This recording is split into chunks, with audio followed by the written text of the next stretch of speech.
राम कृष्ण हरी. अलंकापुरी पुण्यभूमी पवित्र, तिथे ज्ञान तो ज्ञानराजा सुपात्र. हे वाक्य तर आपण खूप वेळा ऐकलेलं असणार. तर सध्या आपण आलेलो आहे आळंदी या ठिकाणी. पुणे येथून 30 किलोमीटर अंतरावर असलेलं हे छोटंसं गाव संत ज्ञानेश्वर महाराजांविषयी महत्त्व सांगतं. या ठिकाणी संत ज्ञानेश्वर महाराजांनी सदेह संजीवन समाधी घेतली आहे.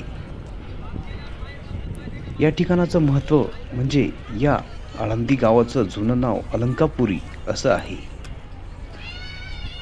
आपण चित्रांमध्ये हा जो खांब बघतोय हा वारकरी संप्रदायातील ओळख म्हणून आपल्याला दिसून येते. आणि नदीपात्र आपल्याला दिसून येत आहे. या नदीपात्राचं नाव इंद्रायणी आहे. इंद्रायणी काठी उजळल्या ज्योती.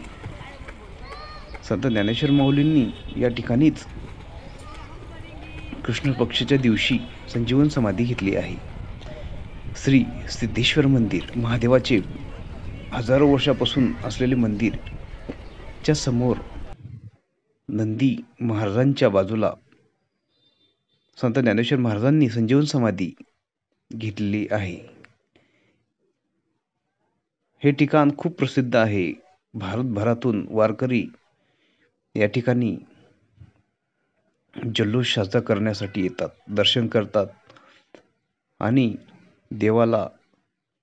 देवाचे रूप बघायला येतात.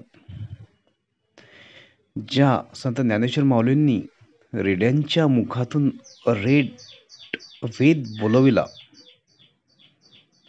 ज्या ज्ञानेश्वर माऊलींनी भिंत चालवली, ज्या ज्ञानेश्वर माऊलींनी पाठीवर मांडे भाजले, त्यांच्या असंख्य असे चमत्कार या ठिकाणी आपल्याला दिसून येतात.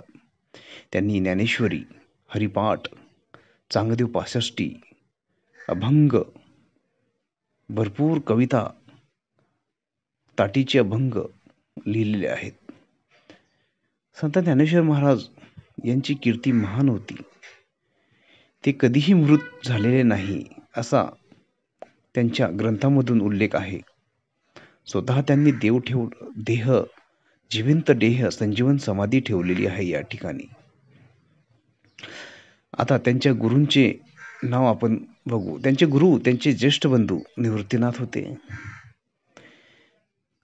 1275 या दिवशी त्यांचा जन्म औरंगाबाद म्हणजे आजचे संभाजीनगर, पैठण नदी काठी आपेगाव या ठिकाणी त्यांचा जन्म झाला. आणि त्यांनी समाधी आळंदी या ठिकाणी 1296 रोजी संजीवन समाधी घेतली. ते पंढरपूरचे विठ्ठल यांचे परमभक्त होते. त्यांच्या वडिलांचे नाव विठ्ठलपंत आणि आईचे नाव रुक्मिणी देवी असे होते. सर्व 4 भावंड होते. निवृत्तीनाथ, ज्ञानदेव, सोपान, मुक्ताबाई असे हे 4 भावंड होते. असंख्य महाराष्ट्रामध्ये भारत भ्रमण करून त्यांनी ज्ञान प्राप्त केले. असे हे संत या महाराष्ट्रामध्ये उदयास आले. कार्तिकीच्या दिवशी या ठिकाणी असंख्य भाविकांचा गर्दीलोट बघायला मिळतो. संत एकनाथ महाराज यांच्या स्वप्नामध्ये संत ज्ञानेश्वर माऊली एक दिवस गाढ झोपेत असताना स्वप्नामध्ये येऊन एकनाथांना दृष्टांत दिला. संत एकनाथ महाराज रात्री झोपेत असताना संत ज्ञानेश्वर माऊली स्वप्नात आले आणि म्हणाले की माझी समाधी इंद्रायणी काठी अलंकापुरी म्हणजेच आजचे आळंदी या ठिकाणी आहे आणि माझ्या समाधीमध्ये मला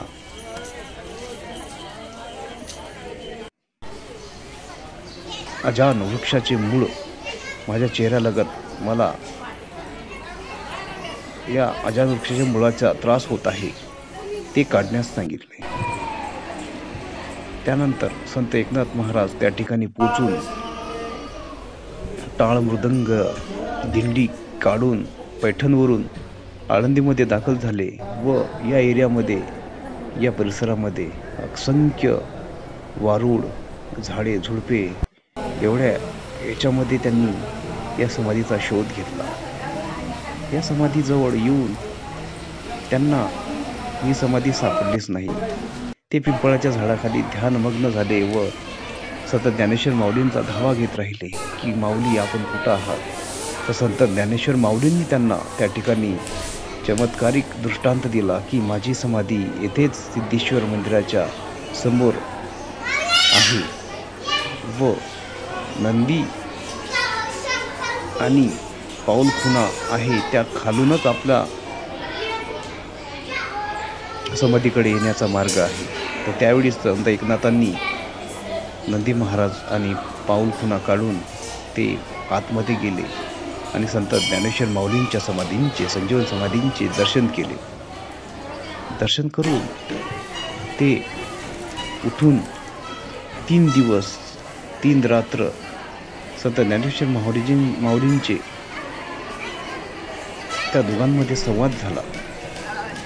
एकमेकांना ज्ञानेश्वर माऊलींनी त्यांना ज्ञान प्रदान केले, शक्ती प्रदान केली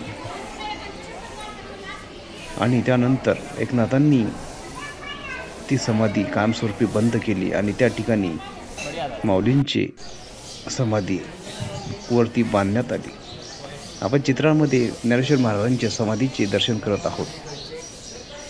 संत ज्ञानेश्वर महाराज हे परमप्रतापी संतांचे संत, गुरूंचे गुरु, युग पुरुष, योगी पुरुष असे आपण त्यांना नाव देऊ. श्री विठ्ठल भक्त असलेले हे आपले वारकरी संप्रदायातील पाया असलेले संत ज्ञानेश्वर महाराज.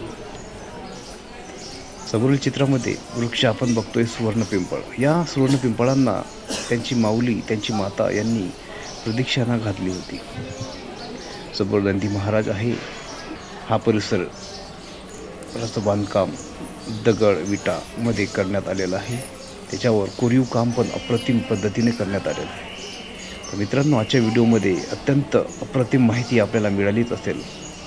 आवडल्यास नक्की लाईक आणि सबस्क्राईब करा माझ्या चॅनलला. नमस्कार, जय हिंद.